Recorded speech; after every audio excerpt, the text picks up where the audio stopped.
आराधना, कुछ नहीं तो एक फूल तो शंकर को चढ़ाना चालू करो, कम से कम एक पुष्प तो चढ़ाओ।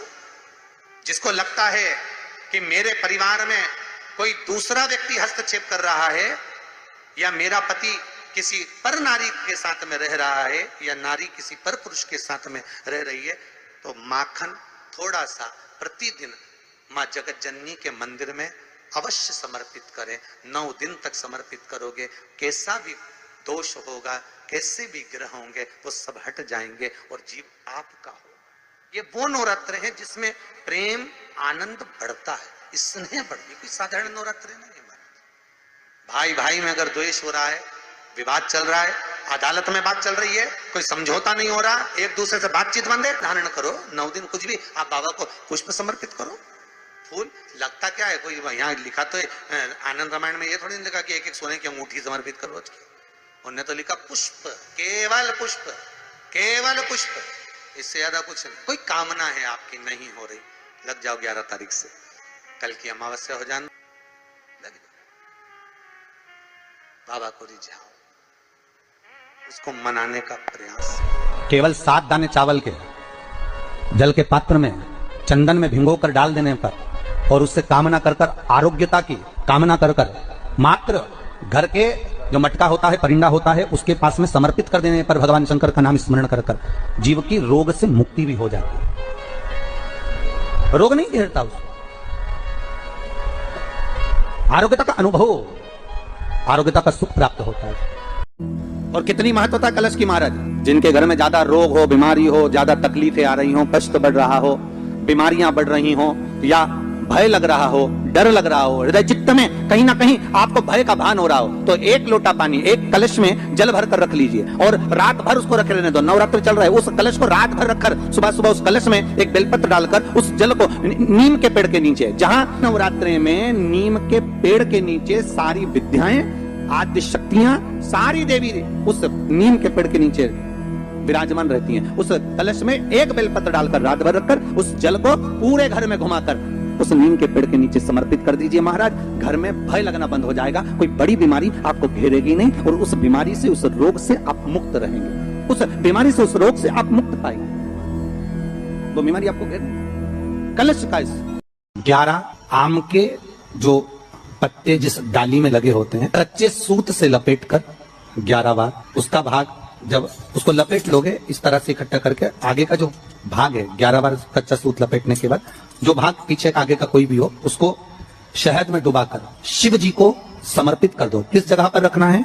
अशोक सुंदरी वाली जगह। अशोक सुंदरी की जगह जानते हो आप लोग, बीच में जो अशोक सुंदरी का स्थान है महाराज, उस जगह पर शहद का मुख, जो शहद आपने भिगोया है, उस शहद का मुख शंकर जी की ओर कर कर इन्हीं नवरात्रि में शंकर भगवान के उस अशोक सुंदरी की जगह पर शहद का भाग शिव जी की ओर रख दें। महाराज अगर घर में संपदा की कमी हो या कोई पैसा खा गया हो, रुपया नहीं दे रहा हो, पैसा अटक गया हो, तो उस शहद को शिव जी की ओर मुख कर कर उस आम के पल्लव की जो डंडी है उसको 11 डंडी को वहां रख दीजिए और उससे अपनी कामना कर कर आ जाइए।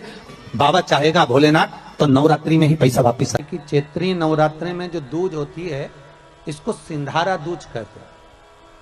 कौन सी दूज कहते हैं? जम के बोलिए। सिंधारा दूज।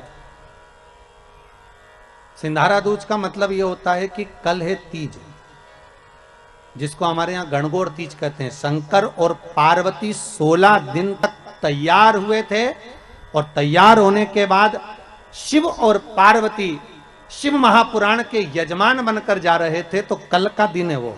कौन सा दिन है कल का? गणगौर तीज का दिन, कल का दिन। चैत्र के महीने में जो शुक्ल पक्ष की तीज आती है, वो चैत्री नवरात्रि में जो तीज की तिथि होती है, उस दिन शंकर और पार्वती शिव महापुराण के यजमान बनकर कथा सुनने के लिए गए थे। 16 दिन तक पार्वती और शंकर का श्रृंगार होता है। उसमें से आज का दिन सिंधारा दूज का होता है। क्यों सिंधारा दूज कहते हैं? सिंधारा दूज का मतलब क्या है? क्यों हिंदू धर्म में सिंधारा दूज मनाई जाती है? किस लिए? आज पूरे भारत की भूमि पर कई माताएं हाथ में मेहंदियां लगाती हैं, चूड़ियां पहनती हैं, सुंदर चुनरी पहनती हैं, मां ब्रह्मचारिणी का पूजन करती हैं, माता का आराधना करती हैं। सिंधारा दूज, उसका कारण केवल इतना सा है, सिंधारा दूज का मतलब यह होता है कि चंचुला देवी जब 14 दिन तक शंकर और पार्वती अपने गुफा में से बाहर नहीं निकले शिव महापुराण के यजमान बनने के लिए, तब माता चंचुला देवी ने हाथ जोड़कर मां जगतजननी जगदम्बा को सुंदर वस्त्र, सुंदर चूड़ियां, सुंदर आभूषण माता के चरणों में ले जाकर समर्पित करे थे और कहा, मां इन चूड़ियों को जो मैं दे रही हूं, ये लाल चूड़ी, ये लाल श्रृंगार, ये लाल वस्त्र, जो लाल चूनर जो मैं प्रदान कर रही हूं, मां बस ऐसी कृपा कर दे कि तू इन चूनर को धारण करे और मेरा भी सौभाग्य, मेरा भी सुहाग अमर कर दे, बस इतनी कृपा। भारत की भूमि की सभी माताओं को सिंधारा दूज का बहुत बहुत बधाई। माता पार्वती, गणगौर महारानी, ब्रह्मचारिणी महारानी, मां जगतजननी आपके सुहाग को अखंड सौभाग्यवती बनाए, यही भगवान से प्रार्थना। आइए भक्तों, आज सुनते हैं शारदीय नवरात्रि 2024 3 या 4 अक्टूबर कब से शुरू हो रही है। शारदीय नवरात्रि जाने सही डेट, कलश स्थापना का शुभ मुहूर्त। शारदीय नवरात्रि के दौरान मां दुर्गा के 9 स्वरूपों की 9 दिन तक विधिवत तरह से पूजा करने के साथ साथ व्रत रखने का विधान है। मान्यता है कि इन 9 दिनों के दौरान मां पृथ्वी पर ही निवास करती है और अपनी भक्तों के हर एक कष्ट को हरने के साथ सुख समृद्धि धन संपदा का आशीर्वाद देती है। बता दे कि साल में कुल 4 बार नवरात्रि पड़ती है, जिसमें से 2 गुप्त नवरात्रि है जिसमें तंत्र मंत्र की साधना के लिए खास माना जाता है। वही दूसरी ओर चैत्र और शारदीय नवरात्रि होती है, जो गृहस्थ जातकों के लिए काफी खास होता है। शारदीय नवरात्रि की बात करें तो हर साल आश्विन मास के शुक्ल पक्ष की प्रतिपदा तिथि से आरंभ हो जाती है और 9वीं तिथि को समाप्त हो जाती है। इसके बाद दशहरा का पर्व मनाया जाता है। शारदीय नवरात्रि के दौरान मां दुर्गा के 9 स्वरूप की पूजा करने के साथ कलश स्थापना करने की परंपरा है। इस साल शारदीय नवरात्रि पर काफी शुभ योग बन रहा है। आइए जानते हैं शारदीय नवरात्रि की सही डेट, कलश स्थापना का शुभ मुहूर्त के लेकर पूरी जानकारी। दैनिक पंचांग के अनुसार आश्विन मास की शुक्ल पक्ष की प्रतिपदा तिथि का आरंभ 3 अक्टूबर को सुबह 12:19 से हो रहा है, जो 4 अक्टूबर को सुबह 2:58 पर समाप्त हो रही है। ऐसे में उदया तिथि के हिसाब से शारदीय नवरात्रि 3 अक्टूबर 2024 गुरुवार से आरंभ हो रही है, जो 12 अक्टूबर 2024 शनिवार को समाप्त हो रही है। दैनिक पंचांग के अनुसार नवरात्रि के पहले दिन कलश स्थापना करने के साथ जौ बोए जाते हैं। इस साल कलश स्थापना 3 अक्टूबर को सुबह 6:19 से लेकर 7:37 पर होगा। इसके साथ ही अभिजीत मुहूर्त 11:52 से लेकर 12:40 पर होगा। अब आइए जानते हैं कैसे होगा माँ दुर्गा का आगमन। देवी पुराण के अनुसार जब माँ गुरुवार या फिर शुक्रवार को आती है तो वह पालकी पर सवार होकर आती है। माँ की ये सवारी काफी शुभ मानी जाती है।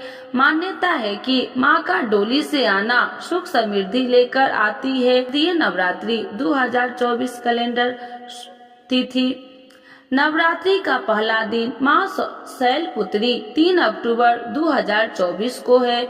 नवरात्रि का दूसरा दिन माँ ब्रह्मचारिणी की पूजा 4 अक्टूबर 2024 के है। नवरात्रि का तीसरा दिन माँ चंद्र घंटा की पूजा 5 अक्टूबर 2024 को है। नवरात्रि का चौथा दिन माँ कुष्मांडा की पूजा 6 अक्टूबर 2024 को है। नवरात्रि का 5वां दिन माँ स्कंद माता की पूजा 7 अक्टूबर 2024 को है। नवरात्रि का 6ठा दिन माँ कात्यायनी की पूजा 8 अक्टूबर 2024 को है। नवरात्रि का 7वां दिन माँ कालरात्रि की पूजा 9 अक्टूबर 2024 को है। नवरात्रि का दिन माँ सिद्धदात्री की पूजा 10 अक्टूबर 2024 को है। नवरात्रि का 9वां दिन माँ महागौरी की पूजा 11 अक्टूबर 2024 को है। विजयदशमी 12 अक्टूबर 2024 दुर्गा विसर्जन होगा इस दिन।